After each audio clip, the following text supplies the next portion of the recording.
Assalamualaikum warahmatullahi wabarakatuh. Alhamdulillahirabbil alamin. Wassalatu wassalamu ala asrofil anbiya'i wal mursalin wa ala alihi wa ashabihi ajma'in, amma ba'du. Baiklah, kami di sini akan mempresentasikan hasil makalah kami yang berjudul tentang teori permintaan Islam. Sebelum masuk ke materi, saya akan memperkenalkan rekan-rekan saya yang bernama Siti Muhanna dan Waifa Nur Aprilia. Baiklah, saya akan menjelaskan tentang teori permintaan Islam. Masuk ke pembahasan kita yang pertama, yaitu tentang teori permintaan Islami. A. Pengertian hukum dan teori permintaan. 1. Pengertian hukum. Secara umum, hukum merupakan suatu sistem norma dan aturan untuk mengatur perilaku manusia. Hukum dapat berupa aturan yang tertulis ataupun yang tidak tertulis, yang bertujuan untuk mengatur masyarakat mencegah terjadinya kekacauan atau perselisihan, mewujudkan ketertiban dan keadilan. Beberapa ahli juga mendefinisikan dan mengemukakan pendapatnya mengenai pengertian hukum. Sedangkan hukum Islami atau syariat Islam adalah sistem kaidah-kaidah yang didasarkan pada wahyu Allah Subhanahu wa taala dan sunnah Rasul mengenai tingkah laku mukallaf atau orang yang sudah dapat dibebani kewajiban yang diakui dan diyakini, yang mengikat semua bagi semua pemeluknya. Syariat Islam menurut istilah berarti hukum-hukum yang diperintahkan Allah Subhanahu wa taala untuk umatnya yang dibawa oleh Nabi, baik yang berhubungan dengan kepercayaan atau akidah maupun yang berhubungan dengan amaliyah. Syariat Islam menurut bahasa berarti jalan yang dilalui umat manusia untuk menuju Allah Subhanahu wa taala. Dan ternyata Islam bukanlah hanya sebuah agama yang mengajarkan tentang bagaimana menjalankan ibadah Ta'ala untuk mengatur hubungan manusia dengan Allah Ta'ala dan hubungan manusia dengan sesamanya. Aturan tersebut bersumber pada seluruh ajaran Islam, khususnya Al-Quran dan Hadis. 2. Pengertian teori permintaan. Permintaan adalah sejumlah barang yang dibeli atau diminta pada suatu harga dan waktu tertentu. Sedangkan pengertian penawaran adalah sejumlah barang yang dijual untuk ditawarkan pada suatu harga dan waktu tertentu. Teori permintaan adalah teori yang menjelaskan tentang ciri hubungan antara permintaan dan harga. Contoh, permintaan adalah di pasar. Kebayaran lama yang bertindak sebagai permintaan adalah pembeli, sedangkan penjual sebagai penawaran. Ketika terjadi transaksi antara pembeli dan penjual, maka keduanya akan sepakat terjadi transaksi pada harga tertentu yang mungkin hasil dari tawar-menawar. Menurut Ibnu Taimiyah, permintaan suatu barang adalah hasrat terhadap sesuatu yang digambarkan dengan istilah raghibah fil al-syai'in, yang diartikan juga sebagai sejumlah barang yang diminta. Secara garis besar, permintaan dalam ekonomi Islam sama dengan ekonomi konvensional, namun ada prinsip-prinsip tertentu yang harus diperhatikan oleh individu muslim dalam keinginannya. Islam mengharuskan orang untuk mengkonsumsi barang yang halal dan thayyib.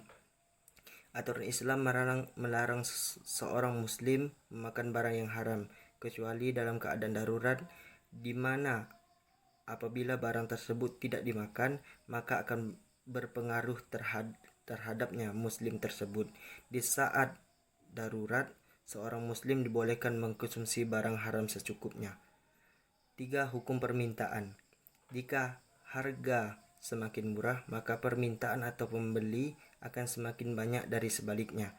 Jika harga semakin rendah atau murah, maka penawaran akan semakin sedikit dan sebaliknya. Semua terjadi karena semua ingin mencari kepuasan atau keuntungan sebesar-besarnya dari harga yang ada. Apabila harga terlalu tinggi, maka pembeli mungkin akan membeli sedikit karena uang yang dimiliki terbatas. Namun bagi penjual, dengan tingginya harga, ia akan mencoba memperbanyak barang yang dijual atau diproduksi agar keuntungan yang didapat semakin besar. Harga yang tinggi juga bisa menyebabkan konsumen atau pembeli akan mencari produk lain sebagai pengganti barang yang harganya mahal. 4. Faktor yang mempengaruhi tingkat permintaan. A. Perilaku konsumen atau selera konsumen. B. Ketersediaan dan harga barang sejenis pengganti dan pelengkap. C. Pendapatan atau penghasilan konsumen. D. Perkiraan harga di masa depan. E. Banyaknya atau intensitas kebutuhan konsumen. Pada dasarnya ada 3 alasan menerangkan hukum permintaan seperti di atas, yaitu A. Pengaruh penghasilan atau income effect.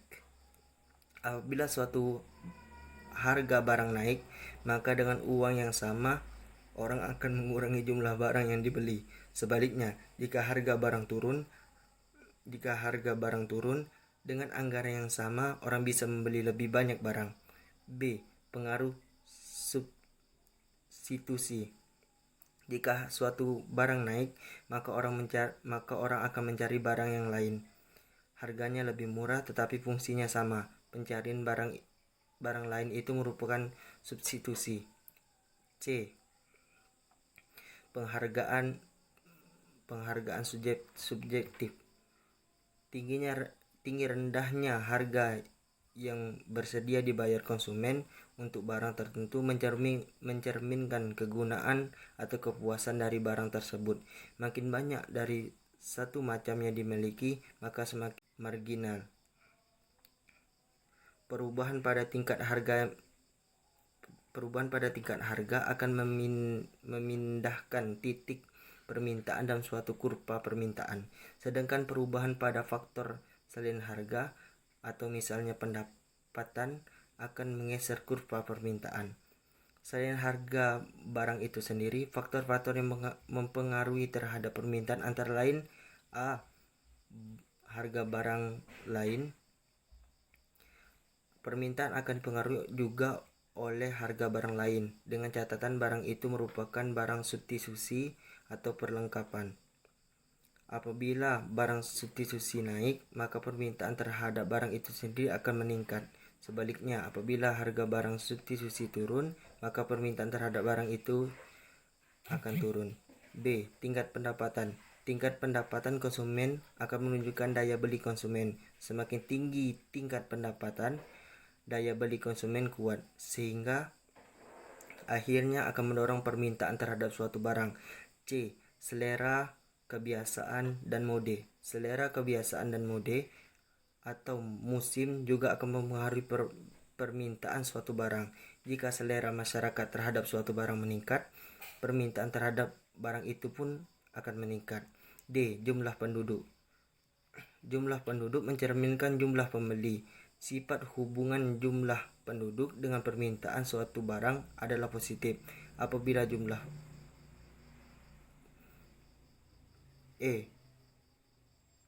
perkiraan harga di masa datang.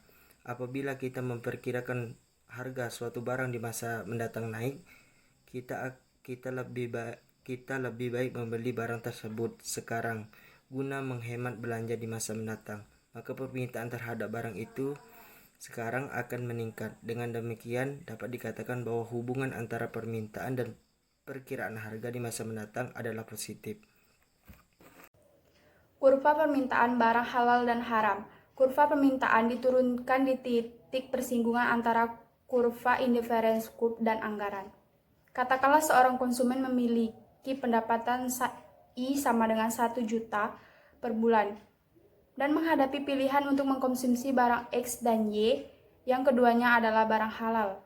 Misalnya barang X, PX sama dengan 100.000 dan barang Y, PY sama dengan 200.000. Titik A1, A2, dan A3 menunjukkan konsumsi seluruhnya dialokasi pada barang X dan titik B menunjukkan konsumsi seluruhnya dialokasi barang Y.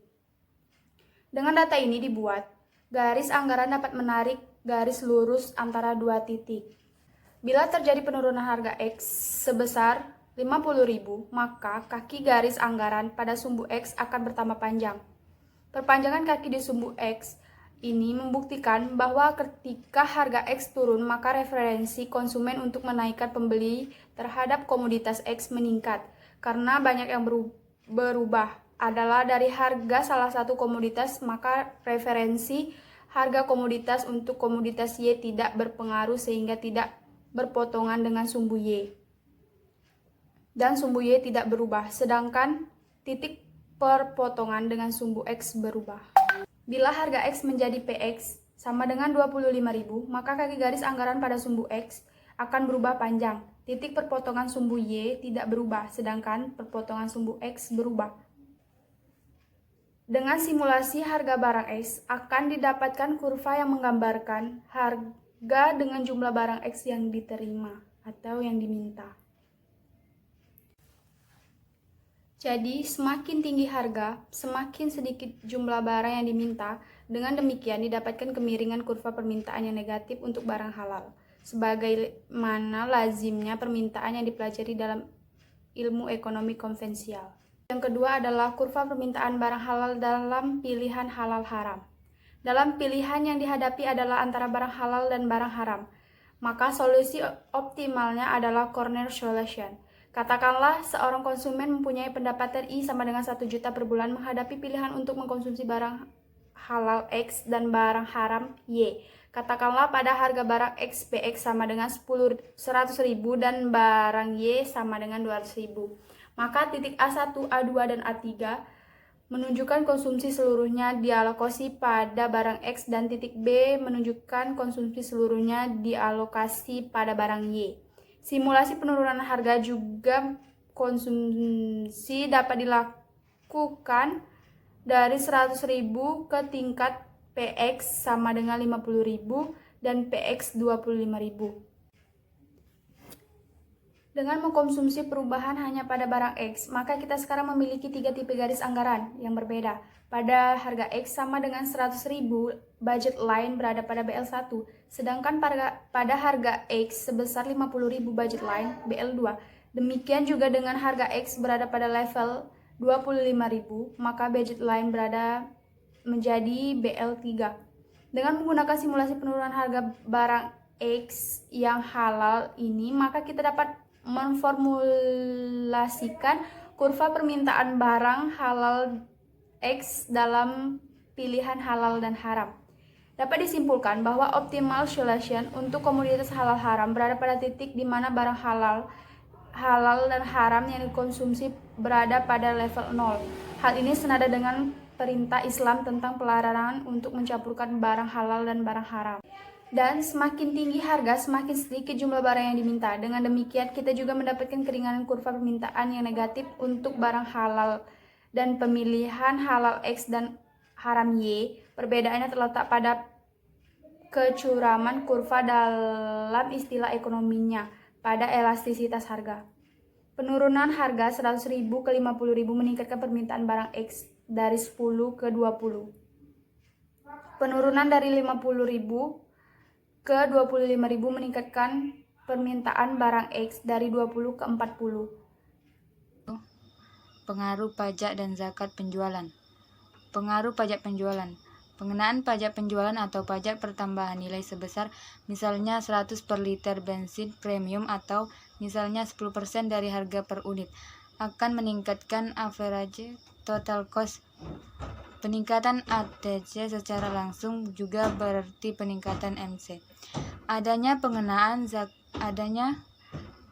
pajak penjualan meningkatkan ATC dari ATC menjadi AT1 dan MC1 menjadi MC2. Harga tetap berada pada tingkat P. Ketika kurva ATC2 memotong garis harga dari atas, jumlah penawaran adalah Q2. Pada titik Q2, tingkat profit nihil karena pada titik ini AR sama dengan ATC yang berarti TR sama dengan TC. Tingkat profit nihil ini digambarkan oleh kurva profit pada diagram bawah yaitu titik Q2 garis horizontal sumbu X. Begitu pula kurva ATC 2 memotong garis harga dari bawah jumlah penawaran adalah Q2 pada titik Q2. Ini tingkat profit juga nihil. Itu sebabnya kurva profit pada tingkat output Q2 juga berada pada garis horizontal sumbu X. Ketika kurva MC2 sama dengan P, profit mencapai tingkat maksimal. Ini terjadi pada tingkat produksi Q2. Tingkat profit ini digambarkan oleh profit 2 pada diagram di bawah, yaitu titik Q2. Total profit digambarkan oleh segi 4, profit 4 yang diarsir. Profit 2 lebih disbanding profit 1. Secara paralel, kita pula dapat mengatakan bahwa prosedur surplus dengan adanya pajak penjualan lebih kecil dibandingkan dengan prosedur surplus tanpa adanya pajak penjualan. Jadi, pengenaan pajak penjualan membawa pengaruh. Yang pertama, turunnya total profit 1 menjadi profit 2. Yang kedua, turunnya tingkat profit maksimal yang digambarkan oleh puncak gunung kurva pada profit diagram di atas. Secara grafis, puncak kurva profit 1 lebih tinggi daripada puncak kurva profit 2. Yang ketiga yaitu mengecilnya rentang skala produksi dari Q2, di mana Q2 dan Q1. Poin kedua yaitu pengaruh zakat penjualan. Pengaruh zakat penjualan memberikan pengaruh yang berada dibandingkan dengan pengenaan pajak penjualan. Dalam konsep Islam, zakat perniagaan dikenakan bila telah terpenuhnya dua hal, yaitu batas minimal harta yang menjadi objek zakat, yaitu setara dengan 96 gram emas, dan haul batas minimal waktu harta tersebut dimiliki, yaitu 1 tahun.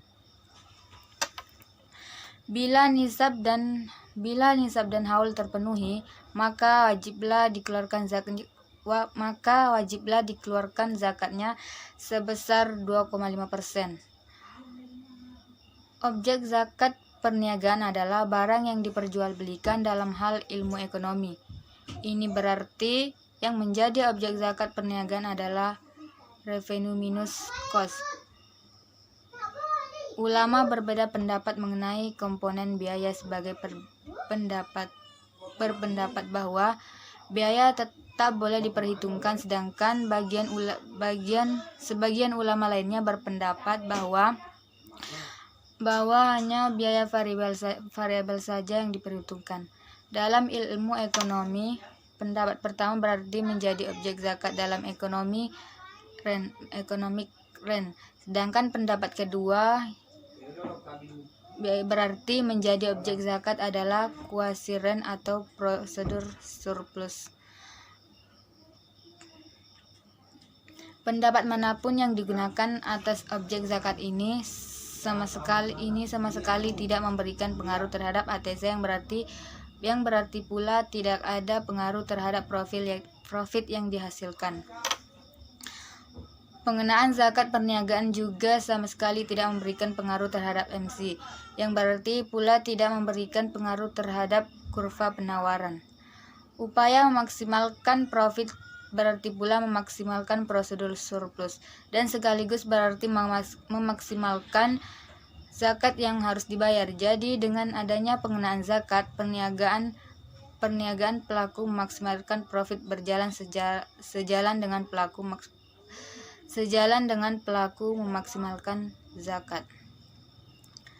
Kesimpulan, permintaan adalah sejumlah barang yang dibeli atau diminta pada suatu harga atau waktu tertentu. Permintaan dalam ekonomi Islam adalah ada prinsip-prinsip tertentu yang harus diperhatikan oleh individu Muslim dalam keinginannya. Misalnya, Islam mengharuskan orang untuk mengkonsumsi barang untuk mengkonsumsi barang yang halal dan thayyib. Selain itu, dengan ajaran Islam, orang yang mempunyai uang banyak tidak serta-merta memperbolehkan untuk membelanjakan uangnya untuk membeli apa saja dan dalam jumlah berapapun yang diinginkannya. Batasan lain yang harus diperhatikan adalah bahwa seorang muslim tidak berlebihan atau israf dan harus mengutamakan kebaikan atau masalah, serta ada beberapa permintaan yang berkaitan dengan barang halal dan haram. Saran dari kami, sebagai manusia yang berperan menjadi konsumen, hendaknya kita menjadi konsumen sesuai dengan permintaan Islam, di mana permintaan kita harus bersyariat kepada sumber Islam, di mana permintaan pertama, jangan berlebih-lebihan, jangan juga terlalu pelit, tetapi jadilah di tengahnya, yaitu orang yang mampu memanage waktunya atau kebutuhannya agar dalam konsumsinya dan permintaannya menjadi seimbang. Sekian presentasi kami.